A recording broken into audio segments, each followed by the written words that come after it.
para não cumprir a concupiscência da carne.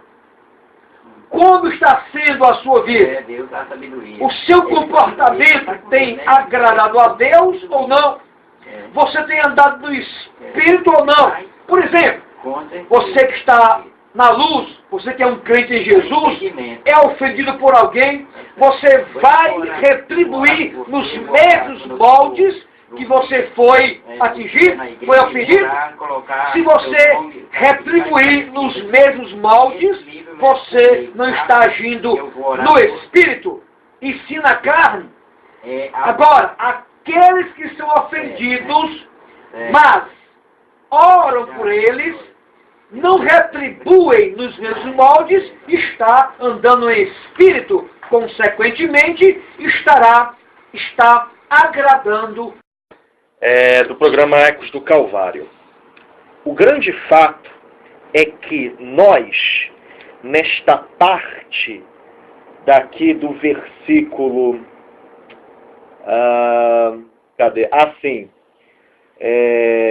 17, que fala, porque a carne cobiça contra o espírito e o espírito contra a carne, e estes opõem-se um ao outro, para que não façais o que quereis.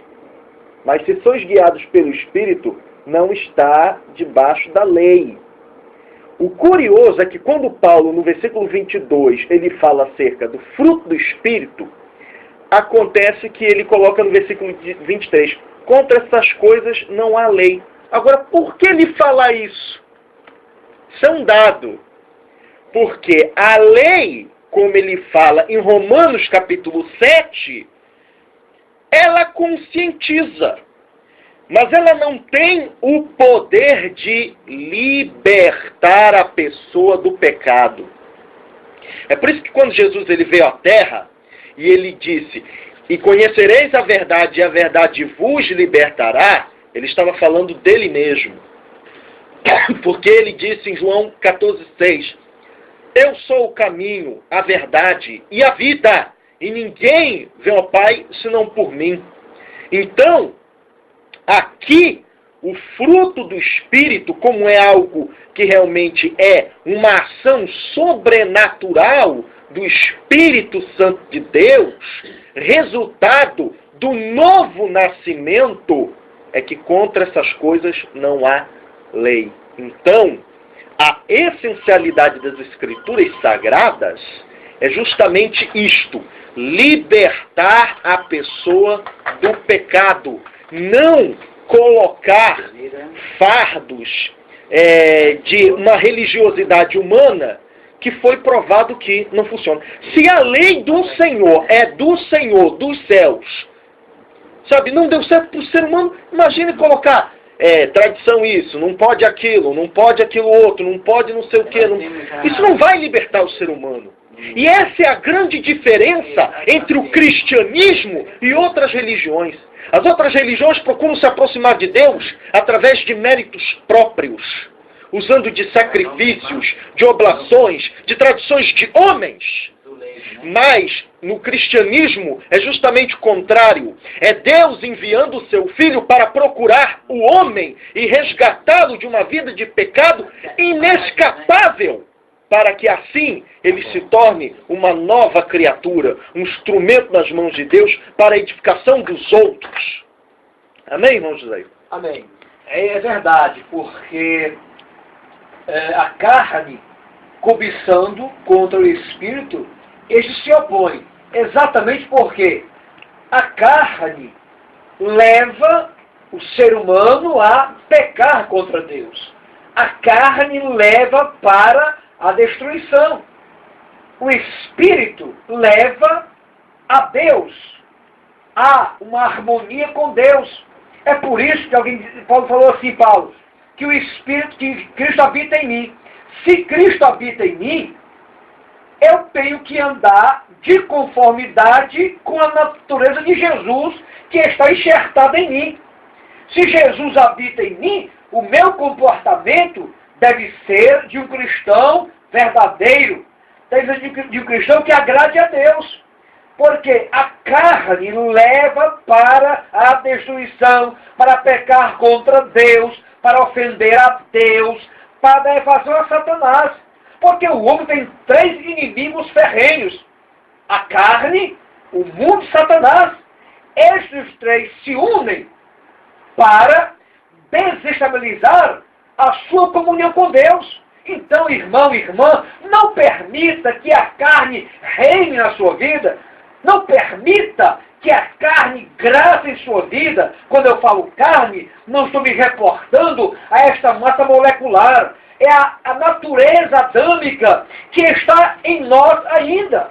Porém, ela deve estar mortificada. Porque se ela agir, o espírito vai perder e, consequentemente, a sua vida entrará no processo de desagrado ao Senhor nosso Deus, que é santo, que é eterno e que é poderoso, irmão Léo Soares. Então, é importante nós analisarmos e vivermos um cristianismo verdadeiro, sermos cristãos autênticos, direcionados, conduzidos, regidos pela palavra do Senhor, que é exatamente andar em espírito. Portanto, andar em espírito não vai cumprir a concupiscência da carne, irmão Léo Soares.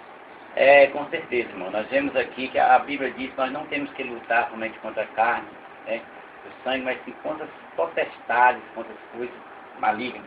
E vemos aqui que, ora, quando a Bíblia diz que não andamos segundo a carne, é porque não vamos, ou seja, desejar as coisas da carne, ou seja, as coisas do mundo, ou muitas vezes até mesmo nos nossos dia a dia, o nosso viver diário, nós estamos todos, como se diz aqui, ligados no Espírito, quando nós estamos andando no Espírito, como nós vivemos no Espírito. Bem-aventurado aquele que não anda segundo a carne, mas segundo o Espírito.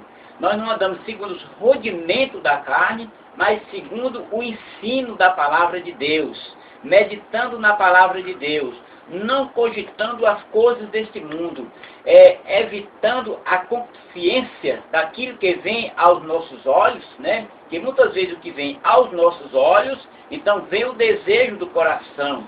Se que nós tivermos, ou seja, como diz a Bíblia, ungindo, os nossos olhos ungidos, como diz o salmista, né? Senhor, unge os meus olhos para que não contemple as coisas maus. Não é verdade, irmão? Verdade. E versículo 18: mas se sois guiados pelo Espírito, não estáis debaixo da lei. A lei existe para os transgressores. Não é verdade? Quem é guiado pelo Espírito está livre para louvar a Deus, agradar o Senhor. E o versículo 19: porque aqui vem agora as obras da carne, o que a carne produz. As obras da carne são manifestas, as quais são prostituição, que é uma ação da carne e é pecado contra Deus. Como é que alguém pode praticar a prostituição e achar que está em comunhão com Deus? É uma ação da carne. Está separado de Deus todo aquele que pratica o pecado. Todo aquele que vive no pecado, que vive servindo a carne, servindo ao pecado, está distante de Deus. A obra da carne, ela é infrutuosa diante de Deus, irmãos. Então veja, a prostituição, impureza, pessoas de lábios impuros, pessoas que mentem, irmão querido, pessoas que defraudam, pessoas que levantam acusações infundadas, pessoas que têm prazer de denegrir a imagem de outro, pessoas que falam mentiras, que acusam sem ter provas reais. Então, tudo isto é obra da carne. E esta obra da carne, se consumada na sua vida, afastará você eternamente do Senhor, irmão Kelly. Com certeza, irmão José Ivan. Vamos continuar aqui, irmão Kelly, na obra da carne. Prostituição, impureza, lascívia. Pois é, né? Versículo 26. Aqui Isso. nós estamos... 20. É o 20, né? Não, é Gálatas. Idolatria.